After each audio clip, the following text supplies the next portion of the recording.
안녕 친구야? 오늘 회사에서 혹은 모임에서 또 그 사람 때문에 마음고생하고 온 거 아니야? 너처럼 남의 말 잘 들어주고 공감 잘해주는 친구들 곁에는 꼭 그런 사람들이 붙더라. 은근슬쩍 다가와서 너만 알고 있어? 라며 시작되는 남의 흉보는 소리들 말이야. 처음엔 그냥 들어줬는데 듣고 나면 왠지 기분이 쏙 빠지고 마음이 무거워지지?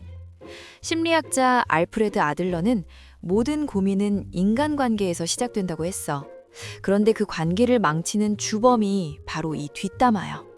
넌 그저 나이스하게 행동했을 뿐인데 어느샌가 그 사람의 감정 쓰레기통이 되어버린 네 모습이 속상하진 않니? 사실 뒷담화는 단순히 말이 옮겨지는 게 아니야. 네 소중한 에너지와 시간을 야금야금 갉아먹는 무서운 독이야. 넌 지금 그 독으로부터 너를 지키고 싶은 거지. 이제 더 이상 착한 사람이라는 프레임에 갇혀서 그들의 부정적인 에너지를 다 받아낼 필요 없어. 오늘 나랑 같이 그 사람들의 심리를 낱낱이 파헤치고 어떻게 하면 우아하게 나를 지킬 수 있을지 그 지도를 그려보자. 친구야, 그냥 좀 들어주는 게 뭐 어때서? 라고 생각할 수도 있어. 하지만 우리 몸은 정직해. 뒷담화를 듣고 나면 기분이 찜찜한 건 네 성격이 예민해서가 아니라 네 뇌가 공격받고 있기 때문이야. 신경과학자들의 연구에 따르면 부정적인 이야기를 딱 30분만 들어도 우리 뇌의 기억을 담당하는 해마가 손상을 입을 수 있대. 뒷담화꾼의 독설이 쏟아지는 동안 네 뇌 속 편도체는 비상사태를 성취하거든. 스트레스 호르몬인 코르티솔이 솟구치고 이성적인 판단을 하는 전두엽 기능은 뚝 떨어져 버려. 실제로 문제 해결 능력이 23%나 감소한다는 통계도 있어. 결국 남의 흉을 듣는 건 네 소중한 지적 자산을 깎아먹는 일인 거야. 그리고 뒷담화꾼들이 왜 하필 너를 찾는지 아니? 그들은 본능적으로 알아. 공감 능력이 높고 거절 못하는 착한 네가 최고의 감정 쓰레기통이라는 걸 말이야.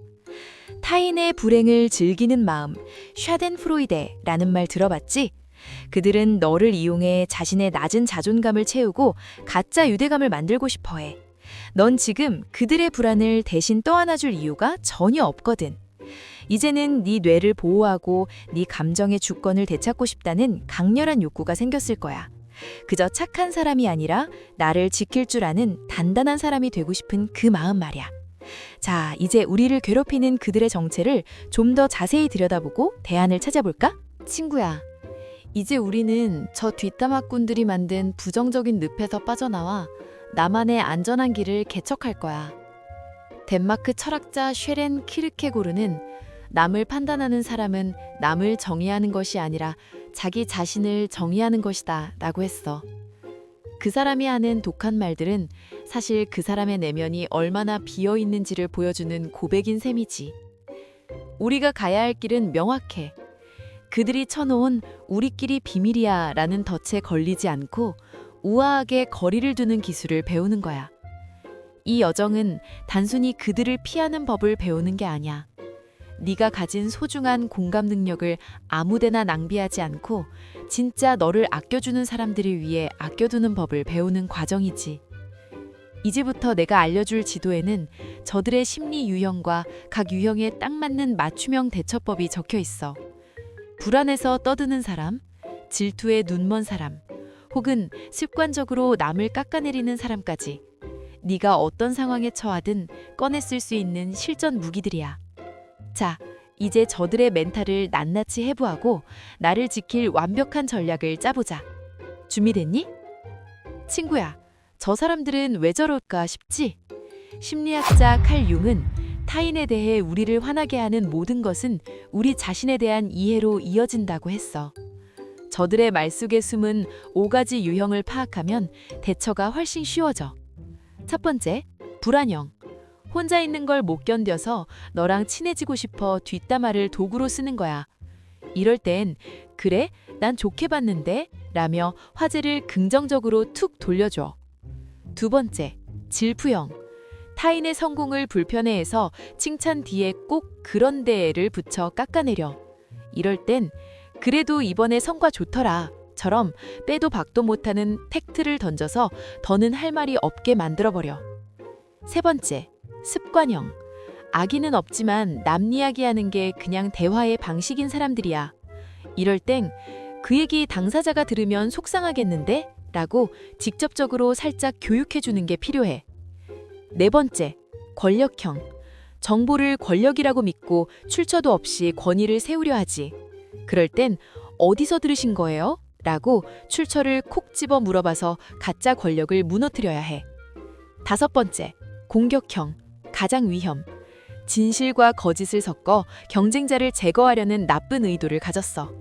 이럴 땐 당사자에게 직접 확인하겠다고 단호하게 말하고 즉시 거리를 둬야 해. 어때? 유형별로 보니까 저들이 생각보다 강한 존재가 아니라 자기 불안에 떨고 있는 사람들이라는 게 보이지? 이제 우리가 발견하게 될 진짜 강력한 기술은 무엇인지 확인하러 가보자. 친구야, 드디어 네가 평생 써먹을 수 있는 관계의 기술을 발견하게 될 거야. 심리학자 마셜 로젠버그는 모든 비난은 충족되지 않은 욕구의 비극적인 표현이다 라고 했어. 이 세 가지 무기는 그 비극적인 표현에 네가 휘말리지 않게 도와줄 거야. 첫 번째 무기, 사실 확인 질문. 그거 정말이야? 라고 담담하게 물어보는 거야. 누가 그러던데 라는 모호한 말에 그게 확인된 사실이야? 아니면 들은 얘기야? 라고 팩트를 체크하면 근거 없는 소문을 퍼뜨리던 사람은 당황할 수밖에 없어. 더 강하게는 내가 직접 당사자에게 물어봐도 돼? 라고 쐐기를 박는 거지. 두 번째 무기, 감정 전환 질문. 화제를 남에서 말하는 사람으로 돌리는 거야. 그랬구나. 그래서 그때 너는 기분이 어땠어? 라고 물어봐줘. 이건 비난의 화살을 멈추고 건설적인 대화로 바꾸는 마법 같은 질문이야. 세 번째 무기, 제3자 칭찬 전달. 이게 정말 강력해. 뒷담화 대상에 대해 권위 있는 제3자가 했던 칭찬을 슬쩍 던지는 거지. 근데 부장님은 그분 일 잘한다고 하시던데? 라고 하면 뒷담화꾼은 권위자와 반대되는 의견을 내는 것에 딜레마를 느끼고 입을 다물게 돼. 이 기술들을 발견하는 순간 너는 더 이상 저들의 페이스에 말려들지 않는 주도권을 갖게 될 거야. 그리고 네가 남 칭찬을 잘하는 사람이라는 인상을 주면 뒷담화꾼들은 알아서 너를 피하게 되지. 하지만 이 강력한 무기들을 네 것으로 만들려면 오랫동안 유지해온 착한 사람이라는 가면을 조금 내려놓는 대가를 치러야 해. 친구야, 강철 같은 관계의 기술을 얻기 위해 네가 치러야 할 대가는 바로 모두에게 좋은 사람으로 남고 싶다는 욕심을 버리는 거야. 심리학자 알프레드 아들러는 자유란 타인에게 미움을 받는 것이다 라고 했어. 네가 뒷담화에 동조하지 않고 그거 확인된 사실이야? 라고 묻는 순간 상대방은 너를 융통성 없는 사람이나 재미없는 사람으로 낙인 찍을지도 몰라. 그 찰나의 어색함과 차가운 시선을 견뎌내는 것. 그게 바로 네가 치러야 할 대가야. 그동안 너는 거절하면 관계가 깨질까봐 혹은 나쁜 사람처럼 보일까봐 그들의 감정 쓰레기통 역할을 자처해왔지. 하지만 이제는 그 가짜 평화를 포기해야 해. 뒷담화꾼에게 미움받을 용기를 내는 대가로 너는 네 뇌의 건강과 소중한 자존감을 얻게 되는 거야. 또한 물리적으로 자리를 뜨는 불편함도 감수해야 해. 갑자기 나 급한 업무가 생각났네? 라며 일어날 때 느껴지는 미안함을 기꺼이 지불해가. 그 작은 불편함들이 모여서 결국 너라는 사람의 단단한 경계선을 만들어줄 거니까. 착한 사람이 되기보다 옳은 사람이 되기로 결정하는 것. 그것이 가장 가치 있는 대가란다. 친구야, 다시 너의 평범한 하루로 돌아온 걸 환영해. 예전에는 뒷담화꾼이 다가오기만 해도 또 시작이네 싶어 가슴이 답답했지. 하지만 이제 너는 너만의 심리적 방어막을 장착한 상태야. 이제 네 주변에는 재미있는 변화들이 일어날 거야. 우선 영양가 없는 소문을 퍼뜨리던 사람들은 슬슬 내 곁을 떠나기 시작해. 왜냐고? 너한테는 아무리 독을 쏟아내도 네가 사실 확인이라는 필터로 다 걸러버리니까 그들 입장에선 더 이상 네가 맛있는 쓰레기통이 아니거든. 대신 그 빈 자리에 정말 결이 고운 사람들이 모이기 시작해. 네가 남을 깎아내리지 않고 오히려 부재 중인 사람을 우아하게 칭찬하는 모습을 보면서 사람들은 너를 신뢰할 수 있는 사람으로 정의하게 돼. 벤자민 프랭클린은 누구의 뒷담화도 하지 마라. 대신 모두의 좋은 점을 말하라고 했어. 이제 네가 바로 그 말의 주인공이 된 거야. 너는 이제 모임에서 주도권을 쥐고 있어. 굳이 목소리를 높이지 않아도 네가 가진 단호함과 따뜻함이 사람들을 편안하게 만들어주지. 남의 불행을 씹으며 얻는 가짜 유대감이 아니라 서로의 성장을 응원하는 진짜 연결감을 느끼는 삶. 네가 돌아온 일생은 이제 그런 빛나는 순간들로 채워질 거야. 친구야, 이제 너는 단순히 뒷담화를 잘 피하는 사람이 아니야.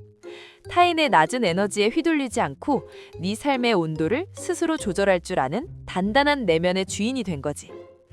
가장 큰 변화는 네 안의 심리적 공간이 넓어졌다는 거야.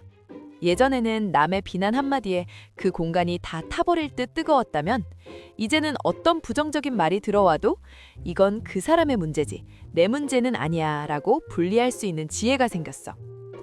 독일의 철학자 쇼펜하우어는 우리는 다른 사람들과 같아지기 위해 우리 자신의 4분의 3을 버린다고 했지만 너는 이제 내 4분의 4를 온전히 지켜내며 당당하게 서 있어. 이제 너는 착한 사람이라는 감옥에서 걸어나와 귀한 사람, 하이밸류 퍼슨으로 살아가게 될 거야. 남을 깎아내려야만 높아지는 가짜 권위가 아니라 너 스스로를 존중하고 타인의 선함을 발견할 줄 아는 진짜 품격 말이야. 네가 뿜어내는 이 단단한 에너지는 너를 지켜줄 뿐만 아니라 네 주변의 소중한 사람들까지도 뒷담화의 독으로부터 보호해주는 선한 영향력이 될 거야. 오늘 우리가 함께 나눈 이 기술들이 내 인간관계를 지켜주는 든든한 등불이 되었길 바래. 기억해, 네가 뒷담화에 단호해지는 건 그 사람을 미워해서가 아니라 네 소중한 삶과 에너지를 지키기 위한 가장 용기 있는 행동이야. 넌 충분히 그럴 자격이 있고 그런 네 모습은 정말 근사해. 오늘 당장 누군가 다가와 험담을 시작한다면 오늘 배운 3가지 무기 중 딱 하나만 꺼내봐. 그래서 네 기분은 어땠어? 라고 화제를 돌려주는 것만으로도 충분해. 오늘 이야기가 내 마음의 짐을 조금이라도 덜어주었다면 댓글로 나는 내 마음의 주권을 지키겠다 라고 너 자신에게 약속을 남겨줘. 그 다짐이 너를 더 빛나게 만들어줄 거야. 너의 평온하고 품격 있는 관계를 진심으로 응원할게. 우리 다음 영상에서 더 지혜로운 이야기로 만나자. 안녕!